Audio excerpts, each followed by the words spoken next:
De acuerdo. Vamos a ver aquí, compañero. Gracias, señor presidente. Soy Luis Guillermo Hernández, periodista libre, independiente, ya está muy choteado el término. Soy periodista libre de Sexta W y colaborador de la revista Zócalo, una revista de análisis de medios. La pregunta es, he visto varias sesiones de Quiénes quieren las mentiras y quiero preguntarle qué política pública se va a implementar, qué política pública está planteando su gobierno para contrarrestar este fenómeno de la desinformación y la tergiversación de las noticias. Hemos visto aquí que reiteradamente se menciona medios que constantemente mienten, que constantemente tergiversan, pero no hemos visto de su parte, de su gobierno, señor presidente, una política pública que plantee cómo contrarrestar este asunto. Un dato solamente para argumentar. Hace algunas semanas presentaron ustedes una gráfica de cuáles son los medios que más mienten y que más golpean o que más hablan negativamente de su gobierno. Y mencionaban a El Universal, Reforma, TV Azteca, Radio Fórmula. Y casualmente esos medios son también los medios que más reciben recursos de su gobierno, señor presidente. Los medios que, a pesar de la disminución del 80% del presupuesto de publicidad oficial, también aún reciben la mayoría de los recursos que su gobierno destina para ese rubro. ¿Cuál es entonces la política pública en este sentido? ¿Cómo vamos la sociedad mexicana, cómo va a enfrentarse a esta infodemia si desde su propio gobierno, que señala estas circunstancias, pues no plantea una salida válida para este fenómeno? Bueno, yo creo que la política que tú estás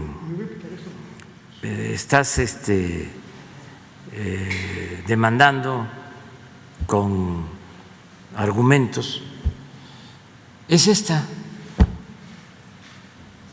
Se ejemplifica en lo que hacemos todos los días. Esta es la nueva política de comunicación. El que podamos ejercer nuestro derecho de réplica y que sin censura podamos hacer un análisis sobre el manejo de la información, respetando la libertad de todos. Esto es importantísimo porque ya no hacen el mismo daño que hacían antes, cuando solo ellos hablaban, cuando solo ellos opinaban, cuando tenían el monopolio de la palabra, porque así era. Entonces ahora no, ahora todos podemos hablar, expresarnos, manifestarnos.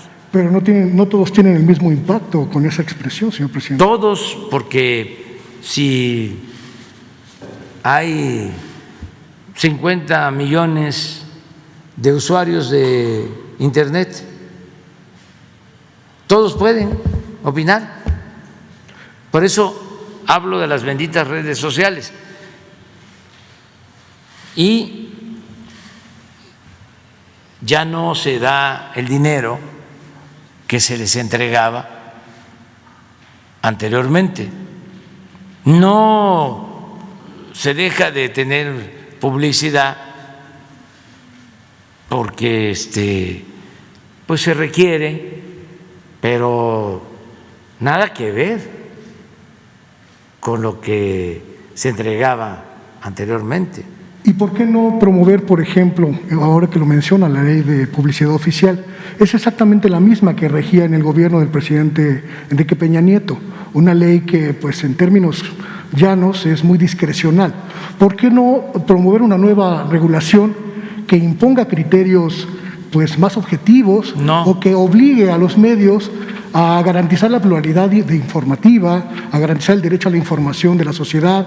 Es decir, seguimos financiando los medios que nos mienten y no obtenemos nada a cambio, señor presidente. Lo que decía el presidente Lerdo, o se le atribuye a él la frase de que la prensa se controla o se regula con la prensa. Eso es lo que aplica. No debe haber una regulación. Tenemos mejor que ejercer nuestra libertad, que haya debate y que le tengamos confianza a la gente, porque el pueblo no es tonto, tonto es el que piensa que el pueblo es tonto. La gente actúa de manera consecuente, el pueblo es inteligente. Hay quienes se dejan manipular, pero también no es solo por los medios, sino porque ya también ellos tienen un pensamiento conservador. Hay quienes no quieren ver las mañaneras, no quieren saber nada de nosotros, nada. Y les creen a los medios conservadores todo. Y entre más exageran los pasquines del conservadurismo, más lo disfrutan algunos. El problema también creo… Entonces, pero afortunadamente no es la mayoría del pueblo. Ya estos medios tienen muy pocos lectores. Bueno, usted tiene Sí, les damos publicidad aquí gratuita. Además de la económica, Sí, ¿no? porque tenemos que defender la verdad, ¿sí? Y estar siempre denunciando las mentiras, y lo vamos a seguir haciendo. Hay muchos que me dicen, ¿para qué se les da importancia? Se les eleva, ¿no? Sí, se les alza. No sé si usted está enterado, por ejemplo, Reforma en los últimos 5 años ha desmantelado prácticamente su aparato de redacción. Más del 60% de la plantilla de Reforma desapareció. Sí. El Universal está en las mismas. Son periódicos que, a pesar de estos millones, están en debacle porque la gente pues les ha dado la espalda. ¿Qué caso tiene seguir dándoles publicidad? ¿Qué caso tiene darles aire todavía? No, pero no creas, ya no hay el dinero de antes, porque el dinero que se entregaba a la publicidad se utiliza para dar becas a estudiantes de familias pobres, se utiliza para las pensiones. No, eso está resuelto. O sea, nosotros no vamos a seguir pagando para que nos quemen incienso, y vamos a descuidar o a dejar sin apoyos a la gente que más lo necesita. Entonces, es bueno el ejercicio que se está llevando a cabo en estos tiempos, y la garantía de que no va a haber censura, de que no se va a perseguir a nadie, y solo ejercer el derecho de réplica y decirle a la gente de que pues nos sigue ayudando sin insultos, siendo respetuosos, argumentando,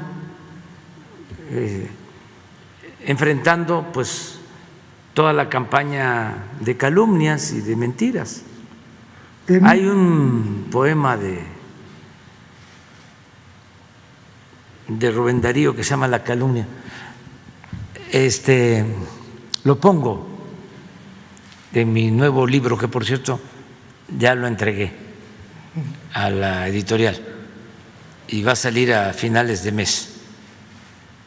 Les pongo la calumnia de Rubén Darío. Van a decir que me creo mucho, pero Entonces, nada más para cerrar este aspecto, no hay ninguna posibilidad. No. De que leyes, reglamentos, nada de eso. Libertad completa. Rubén Darío era admirador de el poeta veracruzano Díaz Mirón, en la primera época de Díaz Mirón, porque fue una época de rebeldía y siempre cuando se lucha por la verdad se tiene creatividad, se tiene talento. Cuando el hombre se entrega por entero a la mentira, decía un crítico, pierde hasta la imaginación y el talento. Entonces, Díaz Mirón en su primera época era extraordinario como poeta y lo admiraba el joven Rubén Darío. Pero después Díaz Mirón se volvió porfirista, le tocó a él declamar un poema cuando se inauguró el Ángel de la Independencia. Y realmente ya no era el gran poeta. Entre líneas se dedica a exaltar a Porfirio y luego es huertista y bueno, ya. Pero en la primera época de su vida pública, que fue diputado y además muy buen diputado, como poeta extraordinario, y lo admiraba Rubén Darío. Pero mire qué bonito esto, qué bello. Puede una gota de lodo sobre un diamante caer, puede también de este modo su fulgor oscurecer, pero aunque el diamante todo se encuentre de fango lleno, el valor que lo hace bueno no perderá ni un instante y ha de ser siempre diamante, por más que lo manche el cieno. Maravilloso. Ese poemínimo de Rubén Darío es el que pongo cuando trato el tema de la prensa en México. Así empieza el capítulo. La pregunta que le quería plantear. He podido documentar el conflicto en Notimex, señor presidente. En Notimex lleva más de 500 días en huelga. En algún momento di voz al sindicato, di voz a la directora de Notimex, pero encontré información en los últimos meses sobre el financiamiento que el sindicato de Notimex ha obtenido de organismos diferentes, entre ellos el sindicato de telefonistas de Francisco Hernández Juárez, para sostener esta huelga que ya mantiene más de 500 días. Y también he encontrado resistencia por parte del sindicato a informar de estos recursos que desde mi perspectiva son millonarios para mantener la huelga. Identifiqué algunos elementos de motivaciones políticas por parte de los sindicatos y las organizaciones que apoyan al sindicato de Notimex para extender la huelga y de alguna manera afectar a su propio gobierno, señor presidente. Y también identifiqué que hay una especie de pugna en su gobierno entre las diferentes instituciones que están analizando el caso y que parecen no ponerse de acuerdo en qué es lo que se tiene que hacer en el caso de la huelga de Notimex. ¿Qué va a pasar con este asunto, señor presidente? Parece que la Secretaría del Trabajo va por un lado, la Secretaría de Gobernación va por otro, la Fiscalía General de la República va por otro, la agencia va por otro y la agencia de noticias sigue detenida después de 500 días. Bueno, para empezar, te tengo que reconocer que es exacto tu diagnóstico. Todo lo que acabas de decir es cierto. Hay falta de transparencia, hay quienes están interviniendo, que tienen el propósito de que no se resuelva el conflicto, y también lo que dijiste es que es muy cierto, que al interior del gobierno nuestro hay posturas distintas. Hay unos que están a favor y otros que están en contra en el gobierno. Como yo me doy cuenta y los fildeo a todos, estoy enterado bien de lo que estás tú planteando. Lo que hay que buscar es ya el arreglo, buscar el acuerdo, ¿sí?, la conciliación, porque no se resuelve nada con mantener las posturas irreductibles. Hay que flexibilizarse, hay que llegar a un acuerdo. Ojalá y esto lo logremos pronto. Es muy importante respetar los derechos de los trabajadores. Es muy importante pero también es muy importante, señor presidente, que algunos de esos trabajadores cometieron ilícitos. Sí. Saquearon a la agencia. Derecho de los trabajadores y no confundir a trabajadores con los directivos, o sea, de antes, incluso dirigentes sindicales, que no actuaron bien. Bueno, imagínense en esa agencia, creo yo, que llegó a ser director Riva Palacio, ¿no? En los 80. Y también Iriar. ¿También? ¿O no? No, Iriar no. No, Riva Palacio sí. Riva Palacio en los 80. Y así. Sí. Entonces eran premios, ¿no?, que otorgaban a gentes cercanas al régimen con libertad para hacer y deshacer. Entonces hay que buscar un acuerdo y ojalá y esto se logre pronto, pero estás muy bien informado y vamos a esperar a ver si se consigue el acuerdo. Nada más una última cosa y excediéndome en el uso de la palabra, señor presidente. Como reportero he podido documentar un asunto que me parece muy grave. Vecinos de la zona del Parque Bicentenario en Azcapotzalco llevan años denunciando una privatización camuflada de este parque.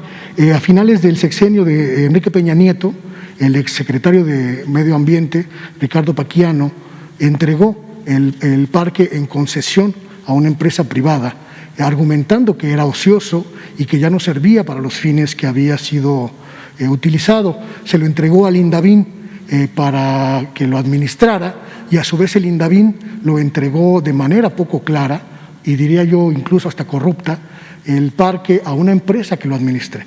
El asunto es que el parque ahora es privado y está en un proceso de deforestación muy severo. Han deforestado más de 3,000 árboles para permitir que ahí se hagan eventos públicos y con la pandemia pues el parque ha quedado prácticamente desierto y los vecinos están muy preocupados porque no hay nadie ni en la Secretaría de la Función Pública, ni en la Secretaría de Medio Ambiente, ni en el gobierno de usted que los ayude a recuperar el parque que era de ellos, que era nuestro pues, porque lo pagamos con nuestros recursos.